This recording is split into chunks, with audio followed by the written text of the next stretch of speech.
today we are talking about the Finca Pensamiento, which if you've been on staff for more than a year or so, this name should be pretty familiar.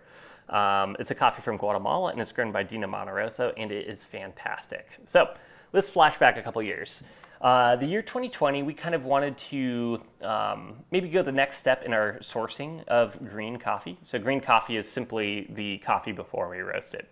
And yeah, we wanted to kind of start to lay some roots with some kind of consistent farms to work with. So we talked to our friends at Anthem Imports, and Brian kind of got us connected with Dina Monteroso. And she owns Finca Pensamiento and runs it, and she grows really, really amazing coffee. So the coffee that she grows on her farm is kind of the backbone of our benchmark blend, but it also makes a really, really fantastic single origin coffee. And it's in that light that we're going to be talking about it today. It's entering into the lineup as a single origin, and this year it is absolutely phenomenal. So let's get to it here and talk all about this coffee. So on the screen here, you can see like origin, we've got Guatemala. It is produced by Dina Monteroso. We have photos of her. It's kind of awesome. We haven't got to meet in person. I have not been to Guatemala, but we have been buying a significant portion of her coffee for the last 3 years. And I believe last year we bought all but like maybe 8 bags of it. So it's kind of a Hardy exclusive for the most part.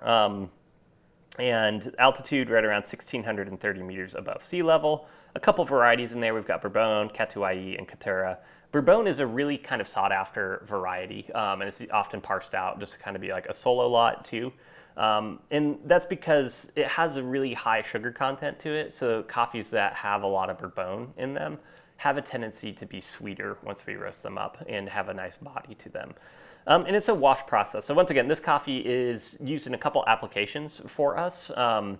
And it being a washed process, it lends itself to being a little bit more user-friendly, a little more stable and consistent, and it's going to work really great in those espresso blends, but it's also really tasty as a single origin. So acidity, we're kind of just north of that 50% mark. It's got a nice syrupy body to it, and we're keeping this fairly light, kind of that light medium, kind of happy middle of the road profile for this.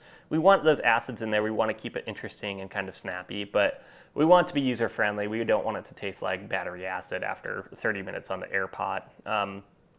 And this is maybe where we deviate a little bit from some contemporary coffee roasters is I really like to caramelize the sugars in a coffee.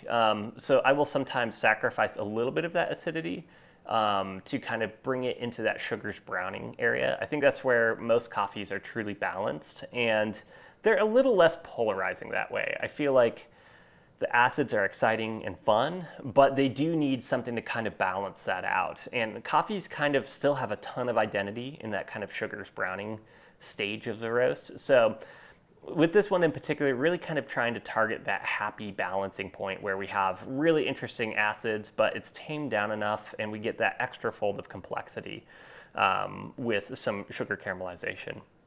I know if you're not familiar with roasting, that may sound just like roaster talk, but you know, it's kind of some of the things I'm keying in on when kind of assessing a coffee, on figuring out how to make that coffee its best version of itself. In balance, this is going to be kind of more in that balanced category. It's just south of the 50% mark, so most people are going to find this pretty interesting. But the encouraging thing to me, and this is what really gets me excited about a coffee, is when it's kind of the best of both worlds. So I have given this out to some people that are really into kind of like really bright, acidic, kind of neon coffee, and unprompted, just gotten really, really good results from this, which is always exciting to me when a balanced, kind of complete coffee can kind of still scratch that coffee aficionado adventurous itch. So there's a lot to love about this coffee. I can't say enough of good things about it. And it's just exciting that this is kind of, you know, a farm we've been able to lay some roots with. So let's talk about the actual like flavor profile of this. It's got kind of consistently throughout the years, but this year especially, it's got some nice like crisp red apple. The acid in it is very kind of malic in nature. It's kind of got some like nice mulling cider, kind of wholesome flavors to it. It's got like the sweet caramel aspect and then like a really nice dark chocolate finish. So it's hard to not like that profile in a coffee. and it really kind of lands in that sweet Goldilocks zone. So I'm really excited for this. This is going to taste great on your air pots. Should be a good mover for your batch brewers, but it will really also come to life in a pour over. So I encourage you to try it both ways. I can't say enough good things about it. I mean, I love all of our coffees, but this has been a farm that's been fun to be able to partner up with and to just kind of taste like the consistency. Like every year, it's like I could taste that farm's profile. And like there might be some little differences in it, but it's consistent. It roasts well. It's user friendly.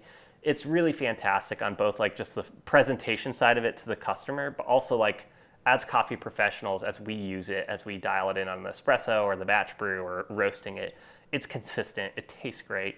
And yeah, I'm really excited about this. Couldn't be happier to have it back in the lineup. So give it a try and let me know your thoughts. Thanks.